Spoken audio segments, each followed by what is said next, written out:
السلام علیکم ورحمۃ اللہ وبرکاتہ۔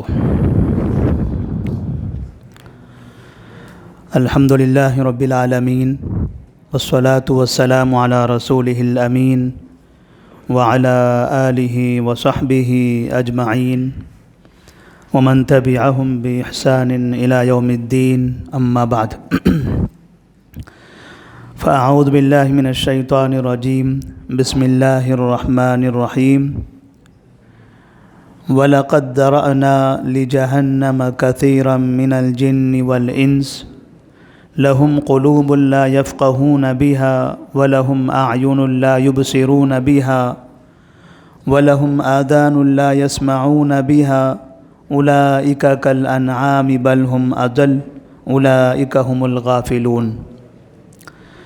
وعن النعمان بن بشیر رضی اللہ تعالی عنہ قال سمعت رسول اللہ صلی اللہ علیہ وسلم یقول الا ان فی الجسد مضغة اذا صلحت صلح الجسد كله واذا فسدت فسد الجسد كله الا وهي القلب، متفق علیہ۔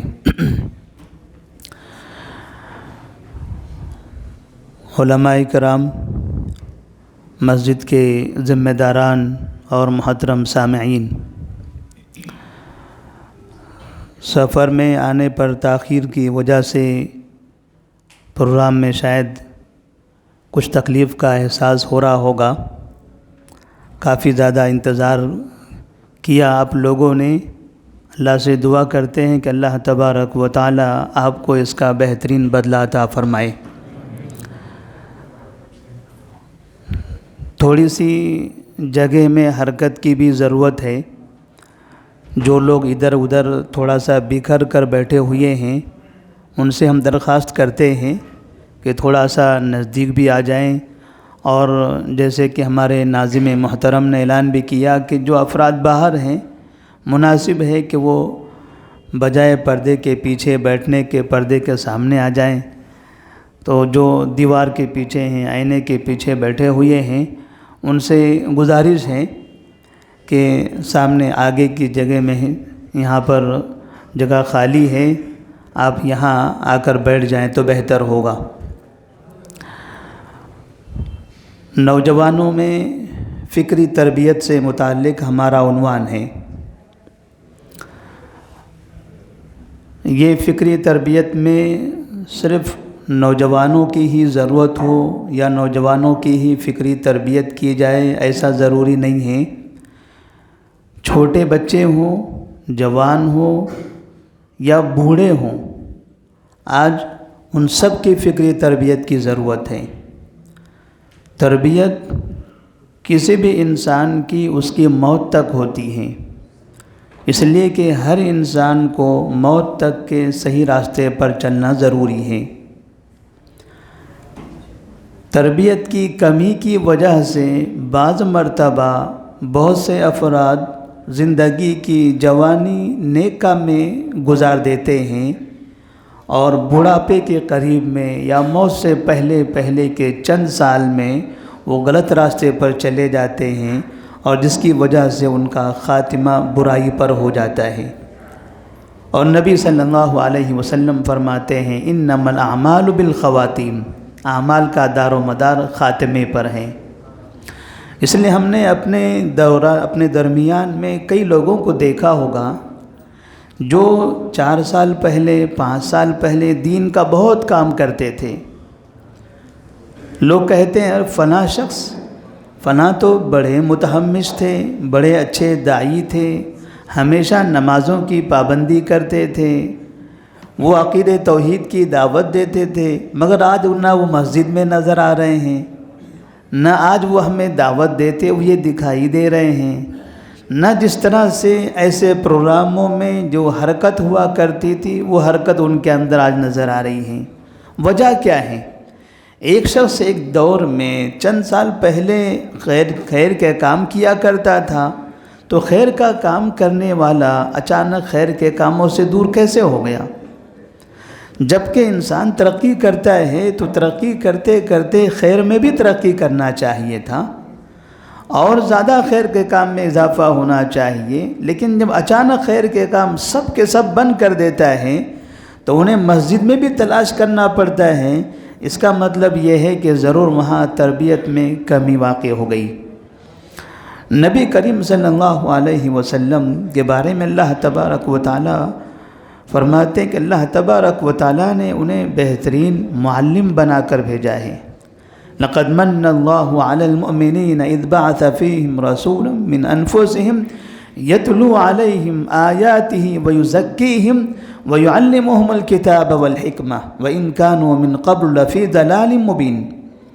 اللہ تبارک و تعالیٰ کا اپنے بندوں پر یہ بہت بڑا احسان ہے کہ اس نے نبی کریم صلی اللہ علیہ وسلم کو ایک رہنما، ایک رہبر، ایک مربی، ایک آئیڈیل بنا کر بھیجا ہے۔ نبی کریم صلی اللہ علیہ وسلم قرآن پڑھتے تھے اور اپنی امت کی تربیت کیا کرتے تھے، اور تربیت میں آپ سب سے نرالے تھے۔ ایک مرتبہ آپ صلی اللہ علیہ وسلم کے دربار میں ایک نوجوان حاضر ہوتا ہے اور کہتا ہے، یا رسول اللہ صلی اللہ علیہ وسلم اتأذن لی فی الزنا، یا اذن لی فی الزنا، مجھے زنا کی اجازت دیجیے۔ نبی کریم صلی اللہ علیہ وسلم کے دربار میں حاضر ہو کر ایک شخص زنا کی اجازت مانگتا ہے، آپ چہرہ پھیر لیتے ہیں، وہ دوبارہ پوچھتا ہے، اتأذن لی فی الزنا، اے اللہ کے رسول صلی اللہ علیہ وسلم زنا کی اجازت دے سکتے ہو؟ آپ نے دوبارہ چہرہ پھیر لیا۔ آپ نے اس شخص کو دیکھا کہ آخر کیا وجہ ہے، ایک نوجوان شخص ہمارے سامنے آ کر ایسی بات کر رہا ہے۔ مدینہ منورہ، آپ حاکم ہیں، جہاں زنا کرنے پر کوڑے مارے جاتے ہیں، قتل کیا جاتا ہے، اتنی بڑی سزا ہے، وہاں ایک نوجوان نبی کے سامنے آ کر ایسی بات کہتا ہے، پھر کہتا ہے اتأذن لی فی الزنا۔ نبی کریم صلی اللہ علیہ وسلم سمجھ گئے کہ انسان تو برابر نظر آ رہا ہے، انسان کے دماغ میں خرابی ہے، اس کی فکر میں خرابی داخل ہو چکی ہے، فکر میں انحراف آ چکا ہے، دل صاف ہے، اچھے اخلاق والا انسان ہے، مہذب انسان ہے، لیکن فکری اعتبار سے انحراف کی بنا پر برائی کی طرف مائل ہو رہا ہے، اور جب انسان فکری اعتبار سے برائی کی طرف مائل ہو جائے تو پھر اخلاق بھی خراب ہوں گے، دل بھی خراب ہوگا، سب خراب ہو جائے گا۔ آپ صلی اللہ علیہ وسلم نے نوجوان کو دیکھا، واقعی ایک برے راستے کی طرف جا رہا ہے۔ آپ نے اس کو قریب کیا، قریب بلا کر انتہائی احترام سے، محبت سے آپ نے فرمایا، اتحب لامک، اپنی ماں کے ساتھ زنا کرنا چاہو گے؟ وہ کہتا ہے، یا رسول اللہ یہ کیسے ہو سکتا ہے؟ اتحب لاختک، اپنی بہن کے ساتھ زنا کرنا چاہو گے؟ وہ کہتا ہے نہیں۔ اتحب لبنتک، بیٹی کے ساتھ زنا کرنا چاہو گے؟ اتحب لخالتک، خالہ کے ساتھ زنا کرنا چاہو گے؟ اتحب لعمتک، پھوپھی کے ساتھ؟ ہر سوال کے جواب میں تعجب کا اظہار کرنے لگا، نہیں یا رسول اللہ، نہیں یا رسول اللہ صلی اللہ علیہ وسلم۔ وہ شخص فکری اعتبار سے خراب ہو چکا تھا، فکر میں خرابی آ گئی تھی، آپ نے فکری اعتبار سے اس کو درست کر دیا، اس کے دماغ کو کام پر لگا دیا کہ ٹھیک ہے آپ گناہ کرنا چاہتے ہو تو ٹھیک ہے، یہ راستہ ہے، کیا یہ راستے پر جانا چاہو گے؟ کہا نہیں یا رسول اللہ صلی اللہ علیہ وسلم۔ تب آپ صلی اللہ علیہ وسلم نے فرمایا، جان لو کہ تم کہیں جا کر زنا کرو گے، وہ کسی کی ماں ہوگی، وہ کسی کی بیٹی ہوگی، وہ کسی کی بہن ہوگی، وہ کسی کی خالہ ہوگی، وہ کسی کی پھوپھی ہوگی۔ جب تم اپنے ان رشتہ داروں کے ساتھ بدکاری نہیں کرنا چاہتے، برائی نہیں کرنا چاہتے، بھلا دنیا میں کون ہے جو اپنے ان خاندان کے رشتہ داروں کے ساتھ برائی کرنا چاہے گا؟ پھر آپ صلی اللہ علیہ وسلم فرماتے ہیں، اللہم طہر قلبہ واغفر ذنبہ، اے اللہ اس کے دل کو پاک کر دے، اس کے گناہ کو معاف کر دے۔ نبی کریم صلی اللہ علیہ وسلم نے برائی سے روکنے کا جو طریقہ ہمیں سکھایا ہے، انتہائی نرالا، محبت والا، احترام والا طریقہ، کہ اگر برائی کو اس طریقے سے روکا جائے تو بہت سی برائیاں ہمارے درمیان سے ختم ہوں۔ ہمارے درمیان ہمارے بچے، ہمارے نوجوان، ہمارے جوان، ہمارے بوڑھے سب غلطیاں کرتے ہیں۔ اگر کوئی بوڑھا غلطی کرتا ہے، جوان آدمی عجیب عجیب باتیں کرنے لگتا ہے، غصہ آتا ہے، وہ فلاں بوڑھا ایسے ہے، وہ فلاں ایسے ہے۔ کوئی جوان آدمی غلطی کرتا ہے تو بڑے میاں گالیاں دینے لگتے ہیں، بچے غلطی کرتے ہیں تو کوئی اس کو مار دیتا ہے۔ مسجد کے اندر بھی یہ حرکتیں ہوتی ہیں۔ اللہ کے گھر میں جو تربیت گاہ ہیں، جہاں انسانوں کے نفسوں کو پاک کیا جاتا ہے، زبانوں کا صاف استعمال کرنے کی یہاں تربیت کی جاتی ہے، یہاں پر ایک دوسرے کی غلطیوں کو دیکھ کر کوئی گالی دیتا ہے، کوئی دھمکی دیتا ہے، کوئی پریشان کرتا ہے، کوئی مارتا ہے، کوئی تانے دیتا ہے۔ ایک مرتبہ کی بات ہے، مغرب کی نماز باجماعت پڑھانے کا موقع ملا۔ نماز ہم پڑھا رہے تھے، پیچھے مصلیان میں سے کسی مصلی کے جیب میں موبائل کی گھنٹی بجنے لگی۔ عام طور پر تقریباً مساجد میں یہ حالت ہوتی ہے۔ وہ گھنٹی بجتی رہی، شاید اسے نہیں پتہ تھا کہ نماز کے دوران اس طرح سے کچھ ہو جائے تو موبائل کو بند کر لینا چاہیے، اس نے نہیں کیا۔ اس کو ایسا محسوس ہوا کہ یہ ایسے ہاتھ ڈالنا، نکالنا، بند کرنا شاید یہ نماز میں غلط ہے، اس نے نہیں کیا۔ لیکن مسجد میں آتے ہوئے وہ بند کرنے کا عادی تھا، جیسے عام لوگ ہوتے ہیں، سب چاہتے ہیں کہ موبائل بند کر دیا جائے۔ غلطی ہو گئی، بھول کر آ گیا۔ نماز میں گھنٹی بجتی رہی، ہم نماز پڑھاتے رہے، ہمیں کوئی پریشانی نہیں ہوئی، کیونکہ یہ عام طور پر گھنٹیاں سننے کی عادت ہو چکی ہے۔ جیسے نماز ختم ہوئی، ہم نے سلام پھیرا، ہمارے جسٹ پیچھے انتہائی نماز کا پابند انسان، ہر نماز میں امام کے پیچھے آ کر بیٹھنے والا شخص، سلام پھیرتے ہی فوراً اپنے بائیں طرف دیکھتا ہے اور ایسی بری زبان کا استعمال کرتا ہے اس شخص کے لیے جس کو اس نے دیکھا بھی نہیں ہے، وہ جانتا بھی نہیں، بس آواز ادھر سے آئی تھی، ادھر کی طرف منہ کر کے بہت سے برے جملے استعمال کرنے لگتا ہے۔ مصلیان سب کے سب بیٹھے ہوئے ہیں، استغفر اللہ استغفر اللہ استغفر اللہ، اور یہ اس کی زبان گندی چل رہی ہے۔ جیسے اس کی زبان بند ہوئی، ہم نے دوبارہ مائک اٹھایا، ہم نے کہا نماز کے دوران اس شخص کی گھنٹی نے پورے نمازیوں کو اتنی تکلیف نہیں دیا جتنی آپ کی زبان نے نماز کے بعد مصلیان کو تکلیف دی ہے۔ اس شخص سے غلطی تو ہوئی، اللہ کے گھر میں وہ غلطی ہو رہی ہے، لیکن اس انسان تو غلطی کرنے والا ہے۔ نبی صلی اللہ علیہ وسلم فرماتے ہیں کل بنی آدم خطاء وخیر الخطائین التوابون، ہر ابن آدم غلطی کرتا ہے، لیکن غلطی کرنے والے کے ساتھ یہ سلوک، برائی کرنے والے کے ساتھ اچھا کام کرنے والے کا یہ رویہ، یہ تو نبی کریم صلی اللہ علیہ وسلم کا طریقہ نہیں ہے۔ وہ ایک شخص غلطی کرتا ہے تو ایسی صورت میں آپ کا کام ہے برائی کو روکنا، اور برائی کو روکنے کے لیے بری زبان کا استعمال کرنا یہ اور زیادہ برائی ہے۔ نبی کریم صلی اللہ علیہ وسلم کے سامنے ایک شخص مسجد میں آ کر کھڑے ہو کر پیشاب کرنے لگتا ہے، صحابہ رضی اللہ تعالیٰ عنہ پہنچتے ہیں، اسے پیشاب کرنے سے روک دیا جائے۔ آج ہمارے پاس صبح کے وقت میں، شام کے وقت میں مسجد کے اندر بچے پڑھتے ہیں، یا نمازوں میں بچے آتے ہیں، یا لوگ آ کر بیٹھے رہتے ہیں۔ کچھ ایسے افراد ہوتے ہیں جو نماز پڑھتے ہیں، گھنٹوں قرآن بھی پڑھ کی تلاوت کرتے رہتے ہیں۔ کچھ افراد جو ذمہ داران میں سے ہوتے ہیں یا دیگر ہوتے ہیں، آپ مسجد میں بیٹھتے ہو، گندہ کر رہے ہو، یہاں کچرا ہو گیا، آپ کے بیٹھنے سے ایسے ہو گیا۔ بیٹھیں گے، گندگی ہوگی، کچرا ہوگا تو صفائی ہوگی۔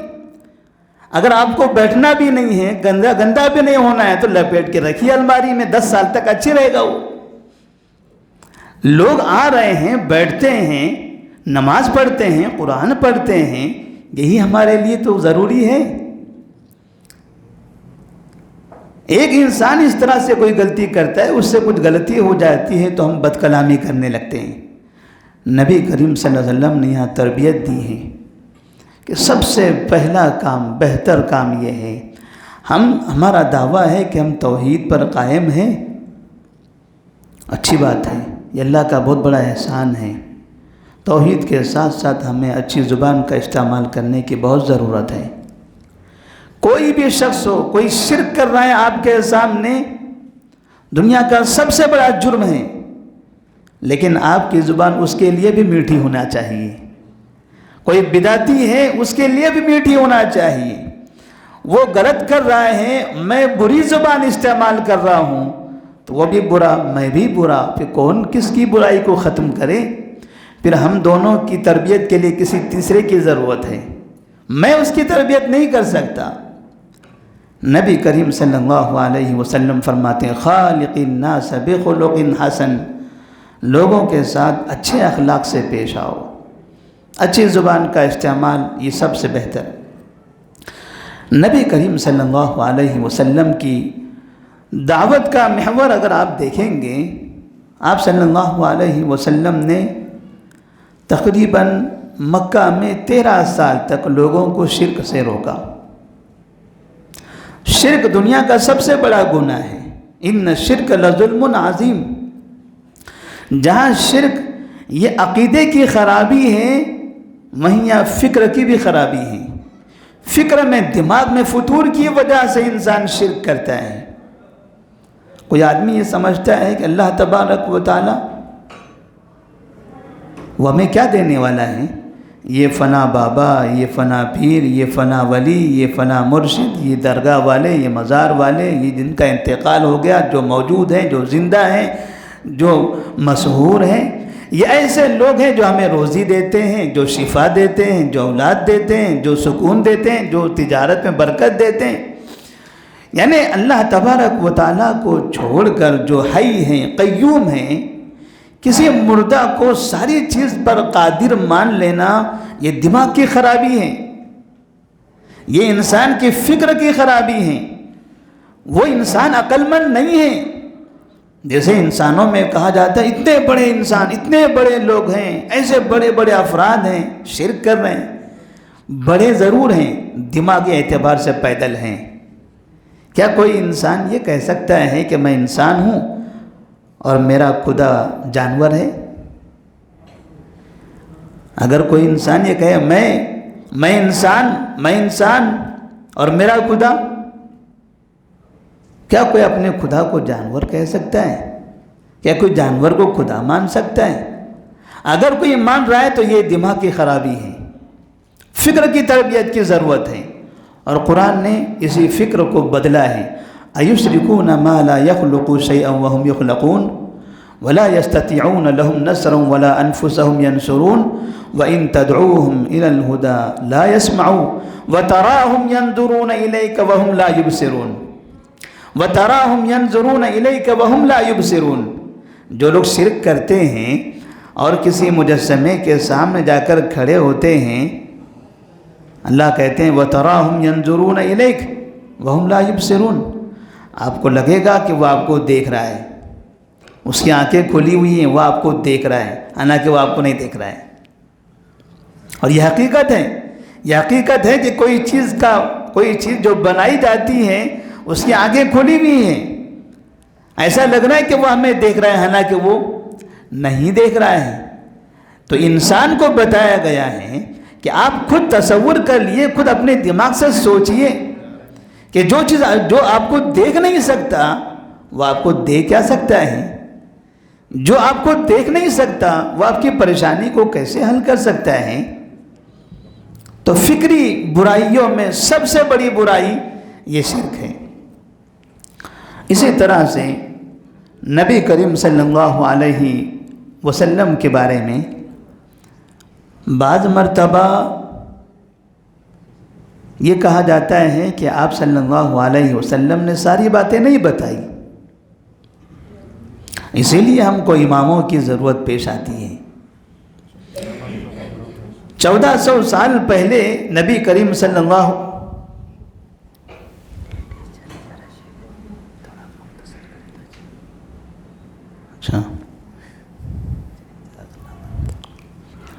نبی کریم صلی اللہ علیہ وسلم 1400 سال پہلے آپ صلی اللہ علیہ وسلم نے جو شریعت ہمیں عطا فرمائی تھی، جو دین ہمیں دیا تھا، آج 1400 سال بعد بہت سے ایسے نئے نئے مسائل پیدا ہوئے ہیں کہ ان مسائل کا حل اس میں نہیں ہے۔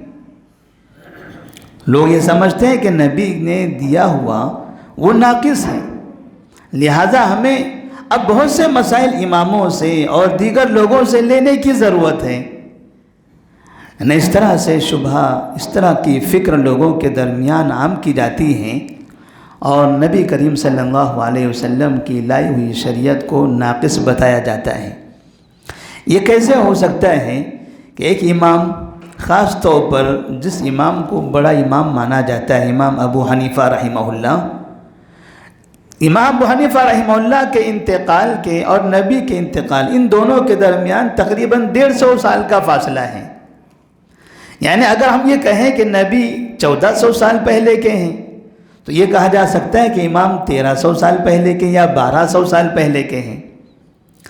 اگر 1400 سال پہلے کے نبی نے آج کے مسائل کا حل نہیں بتایا تو 1300 سال پہلے والے امام آج کے مسائل کا حل کہاں سے بتائیں گے؟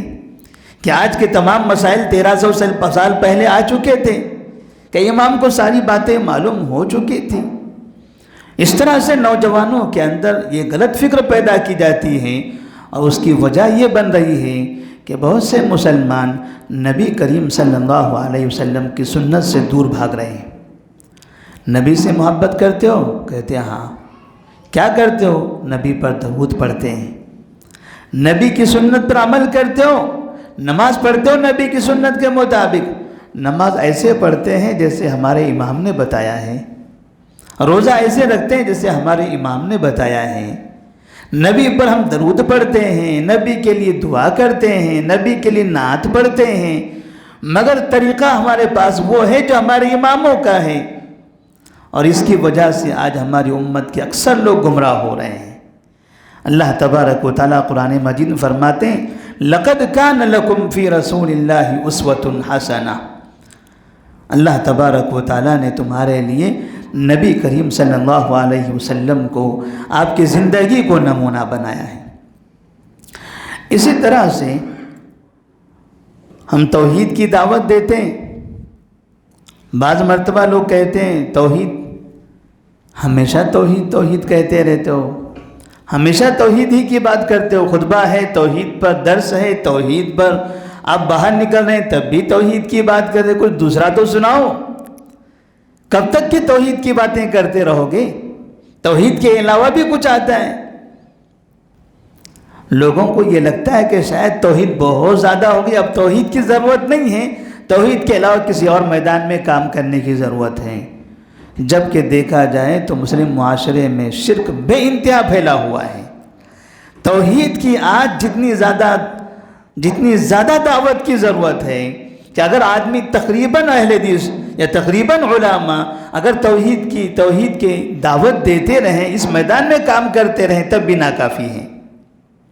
لیکن اس کا مطلب یہ نہیں ہے کہ ہم توحید کی دعوت دیتے دیتے دیگر جو میدان ہیں، اخلاقیات ہے، نماز ہے، روزہ ہے، ذکر و اذکار ہیں، اور اسی طرح سے لوگوں کے ساتھ لین دین اور یہ سب مسائل ہیں، ان مسائل سے منہ موڑ لیں۔ ان تمام مسائل کے بارے میں لوگوں کی رہنمائی اور رہبری کرنے کی ضرورت ہے۔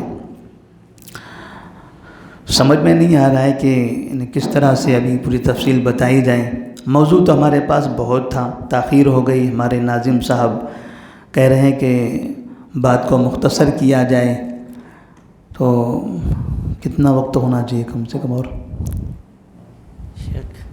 ختم کر دیا جائے تو بیٹر ہے، اختتام کر دیا جائے تو میں تو لیڈیز چلے جا رہا ہے، 3 گھنٹے سے بیٹھ گئے تھے۔ اچھا،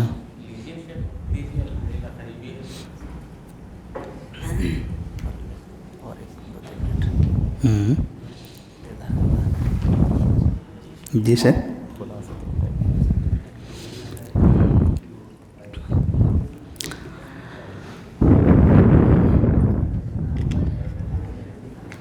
ایک حدیث نبی کریم صلی اللہ علیہ وسلم کی تربیت سے متعلق آپ صلی اللہ علیہ وسلم نے عبداللہ بن عباس رضی اللہ تعالی عنہما سے کہا تھا، یا غلام انی اعلمک کلمات احفظ اللہ یحفظک احفظ اللہ تجدہ تجاہک اذا سألت فاسأل اللہ واذا استعنت فاستعن باللہ واعلم ان الامة لو اجتمعوا على ان ينفعوك بشيء لم ينفعوك إلا بشيء قد كتبه الله لك وإن اجتمعوا على أن يضروك بشيء لم يضروك إلا بشيء قد كتبه الله عليك. نبی کریم صلی اللہ علیہ وسلم نے عبداللہ بن عباس رضی اللہ تعالی عنہما کو تربیت دیتے ہوئے خاص طور پر اس بات کی تعلیم دی کہ ہمیشہ دین پر عمل کرتے رہنا، ہمیشہ اللہ کو یاد کرتے رہنا، اللہ کا ڈر اپنے دل میں باقی رہنا. اللہ تبارک و تعالیٰ تمہاری مدد کرے گا. جہاں کہیں بھی ہو، جس جگہ پر بھی ہو، اللہ کو یاد کرو، اللہ آپ کی حفاظت کرے گا، اللہ تبارک و تعالیٰ آپ کی مدد کرے گا. اور دنیا میں کسی بھی معاملے میں خاص طور پر حق پر چلنے پر، حق پر چلتے ہوئے آپ کو کسی سے ڈرنے کی ضرورت نہیں ہے. آپ کو سچ بولنا ہو وہاں ڈرنے کی ضرورت نہیں ہے. حق پر عمل کرنا ہو وہاں آپ کو ڈرنے کی ضرورت نہیں ہے. توحید کی دعوت دینا ہو وہاں آپ کو ڈرنے کی ضرورت نہیں ہے، کیونکہ اللہ تبارک و تعالیٰ آپ کا نگہبان ہے. کوئی بھی آپ کو نقصان نہیں پہنچا سکتا. اگر آپ کے مقدر میں نقصان ہے، اللہ نقصان پہنچانا چاہے تو جتنا اللہ چاہے گا اتنا ہی نقصان ہوگا. دنیا کی کوئی طاقت آپ کو نقصان نہیں پہنچا سکتی. اس لیے خاص طور پر اہل توحید کو نڈر ہونا چاہیے. توحید پر عمل کرتے ہوئے، توحید کی دعوت دیتے ہوئے آدمی کو اپنے دل کے اندر قوت اور مضبوطی بنا لینا چاہیے. اس لیے کہ ہم دیکھتے ہیں بہت سے ایسے علاقے ہیں جہاں پر توحید کی دعوت دینے والوں کو بڑا ستایا جاتا ہے، تکلیفیں دی جاتی ہیں، گالیاں دی جاتی ہیں، مارا جاتا ہے، ظلم کیا جاتا ہے. بلکہ اب اس سے زیادہ بڑھ کر ایسے جرائم کیے جا رہے ہیں کہ توحید کے مراکز پر، توحید پر قائم مساجد کو منہدم بھی کیا جانے لگا ہے. تو ہمیں اس میں کوئی ڈرنے کی ضرورت نہیں ہے. اللہ تبارک و تعالیٰ نگہبان ہے. اسی طرح سے نبی کریم صلی اللہ علیہ وسلم کے ساتھیوں سے متعلق، صحابہ سے متعلق ایک بات ہم یہ کہہ دیتے ہیں کہ نوجوانوں میں جو فکری گمراہیاں ہیں، ان گمراہیوں میں سے گمراہی یہ ہے کہ عام طور پر ہمارے نوجوان صحابہ رضی اللہ تعالیٰ عنہم کے درمیان جنگ جمل اور جنگ صفین، یہ دو جنگیں ہوئی ہیں. ان جنگوں کا ذکر کرتے کرتے صحابہ رضی اللہ تعالیٰ عنہم کے شان میں گستاخی کرتے ہیں کہ جنگ جمل علی رضی اللہ تعالیٰ عنہ کے خلاف ہوئی، مقابل میں عائشہ رضی اللہ تعالیٰ عنہ تھی، زبیر بن عوام تھے. جنگ صفین علی رضی اللہ تعالیٰ عنہ کے خلاف ہوئی، مقابل میں معاویہ رضی اللہ تعالیٰ عنہ تھے. لہذا بہت سے لوگوں کو آپ نے دیکھا ہوگا یہ آپسی اختلافات کا ذکر کرتے کرتے کبھی عائشہ صدیقہ رضی اللہ تعالیٰ عنہ کی شان میں گستاخی کر رہے ہیں اور کبھی معاویہ بن ابی سفیان رضی اللہ تعالیٰ عنہ پر تنقید کرتے ہوئے نظر آتے ہیں. یہ خاص طور پر وہ لوگ ہیں جو آج کل کسی ایک خاص ملک کے وزیر اعظم کو اپنا امیر المومنین مانتے ہیں. وہ کہتے ہیں وہ فلاں صدر ہے، وہ پوری دنیا کا خلیفہ بننے والا ہے، وہ فلاں امیر المومنین بننے والا ہے. سیاسی اعتبار سے جو اس کو اپنا امیر مانتا ہے، خلیفہ مانتا ہے، ایسے لوگ صحابہ رضی اللہ تعالیٰ عنہ کی شان میں گستاخی کر رہے ہیں. نبی نے فرمایا تھا لا تسبوا اصحابی فوالذی نفس بیدی لو ان احدکم انفق مثل احد ذهبا ما بلغ مد احدهم ولا نصیفا. میرے صحابہ کو برا مت کہو، میرے صحابہ کی شان میں گستاخی مت کرو، میرے صحابہ پر بد کلامی مت کرو. اور ہم نے کچھ علماء کو بھی دیکھا ہے، لکھنؤ کے ایک عالم ہیں، حیدرآباد کے کچھ علماء ہیں، کسی نے معاویہ رضی اللہ تعالیٰ عنہ کو رضی اللہ عنہ کہنا بھی گوارا نہیں کیا، کہا معاویہ صاحب اس طرح کی بات کرتے ہیں.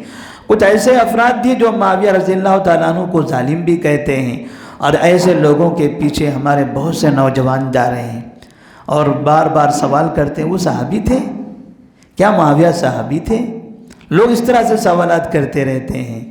تو صحابہ کے درمیان کے اختلافات کو ذکر کر کے صحابہ رضی اللہ تعالیٰ عنہ کے شان میں گستاخی کرنا یہ ہمارے لیے کبھی زیبا نہیں دیتا۔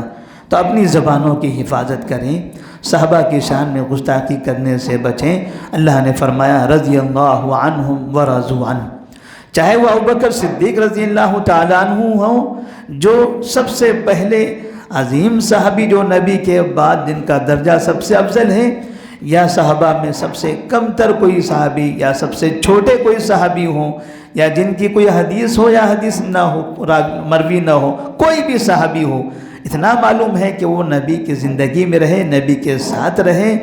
کسی بھی صحابی کے بارے میں ہمیں کوئی بھی برا لفظ استعمال نہیں کرنا چاہیے۔